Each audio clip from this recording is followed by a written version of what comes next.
Hey, all right, good morning, class. Mr. Bean here. I'm with my A1 honors physics class, and we're going to be talking about the Lab 12 water bottle rocket, the theory part. And this is going to be the group part of the exam. This is going to be worth 6.67 grades. So it's a high value assignment, right? So we probably want to just get right to it. All right, so in our experiment today, let's go over here and take a look here. We'll go black here. So we're going to be outside, right? Okay, we'll be outside here, and here's the ground outside in front of Senators or in front of the high school.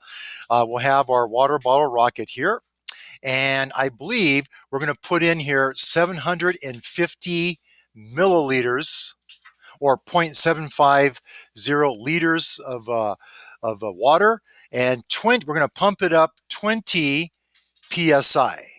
Okay, PSI. So this will be the standard for everybody. And everyone needs to make sure that you do your water ball rocket. Make sure there's a cone on. Well, okay, this is the learning curve. I'm going to keep quiet and not give people hints until after your first attempt. Okay, so right here, and we're going to pump it up, and we'll have a video person over here. Okay, so video person is here. We probably have we'll have someone here with a Sony camera. Okay, we'll call this the Sony camera. And we should probably have a backup. One other person back here with with a phone doing his recording. So we'll save a phone here. Okay. This way, it's good to have two sources of data or two people in case somebody messes up here. All right, so we're here, and we're going to release it, and the water bottle rocket should go kind of like this here. It's going to go like this, and it's going to come back down. Okay. All right. Okay, so we have this here. Okay, now at this point right here, what is the velocity? Zero. Good. Velocity is zero. Now, when it launches here, it has to have some initial velocity, right? So VOY, the initial velocity here is not zero. Okay, we need to know what is this initial velocity. Okay, it's not zero, obviously, because it's going up. Okay, all right. So now some things here we need to understand. Okay, time up will equal the time down. So time up equals time down. Now all this is also in the lab template as well. Okay, so time up equals time down. Now, what would be the total time? Would that be up plus down? Yeah, good. Yeah, yeah. So time up plus time down would equal, or hold on, we'll call this time down. Okay, that should be, yeah, time up plus time down equals the total time, right? All right, now from this video here, what kind of data are we going to get from this guy? Total time? Yeah, we're going to go, yeah, we're going to get the total time. So this person here is going to get us the total time. Okay, now how would I get the time up? Would I divide by two? Yeah, dividing by two will get me the time up. Okay, now does that make sense? Yeah, divide by two. Okay, yeah, yes, divide by two. So this will be your first calculation, is I need to get the total time. Okay, all right. Okay, we're almost done here. I know a lot of people anxious here. So if I get the total time, I can divide by two. Okay, so we need to start filming before it launches up, and don't stop until after it hits the ground. Okay, now if your rocket does not go up and down, I'm going to DQ you. If your rocket, I can use a red one here. If your rocket goes this way or goes that way, I'm going to be a DQ. Redo it, come back in here and fix it. Okay, has to go up and down. Otherwise, it's a disqualification. Okay, so last year we had some people. I gave them like a 60 for attempting, for trying. Okay, so the worst you can get is a 60. That's your participation trophy. Me feeling sorry for you. Okay, all right. So make sure we want to go up and then come straight down. All right, now once that's done, we'll go over here. So here's this here.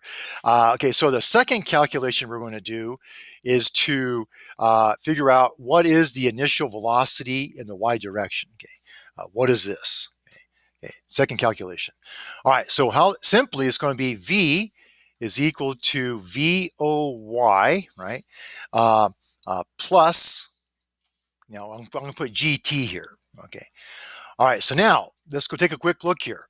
Okay. So is the velocity is in this direction, right? Which way is gravity acting? Down, yeah. So G is acting in this direction, but the initial motion is in this direction. So for our frame of reference, going down is going to be negative. Okay, or excuse me, is negative. Going up is positive.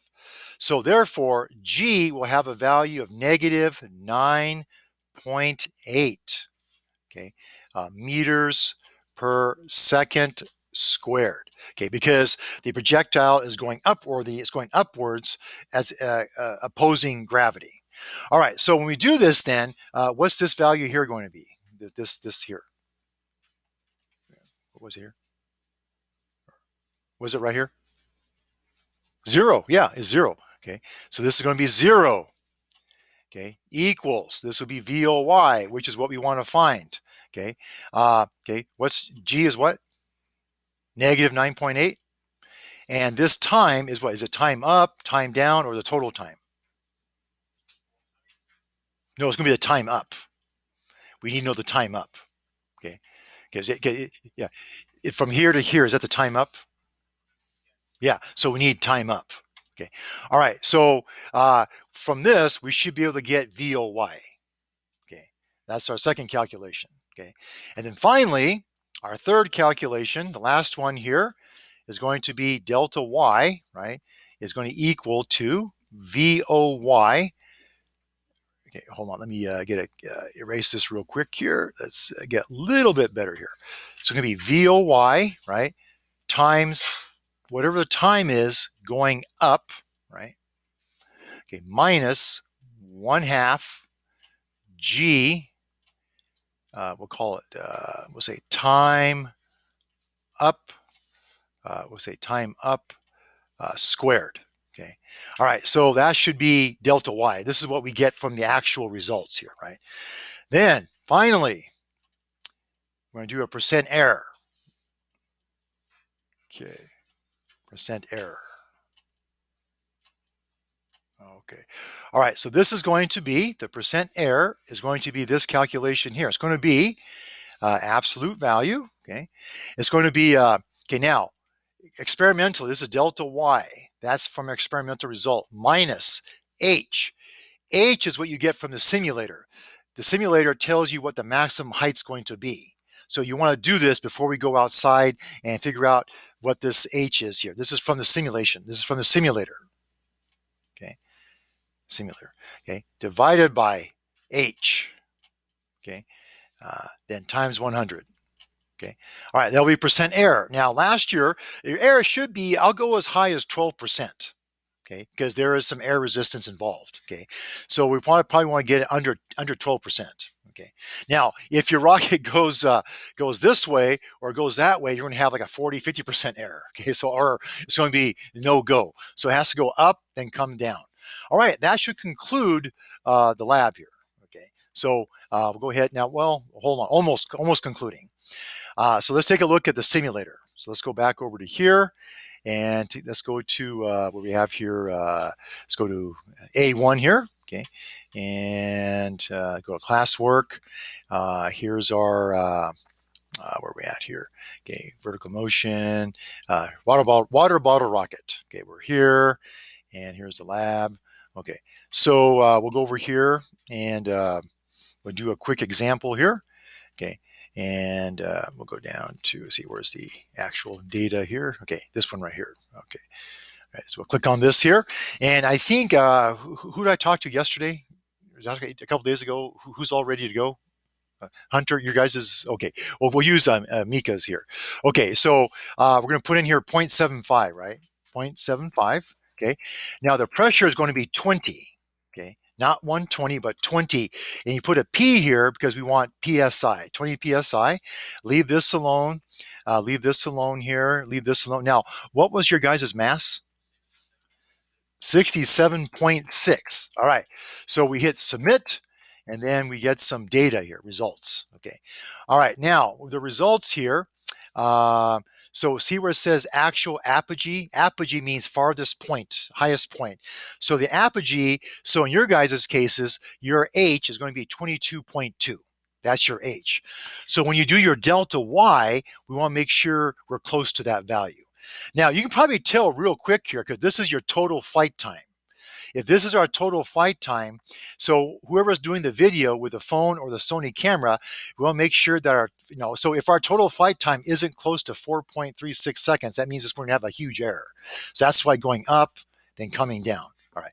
All right. So that will conclude our video here, and I'll post this on YouTube, and away we go. So we want to try to go outside by, let's say, 8:15 at the latest.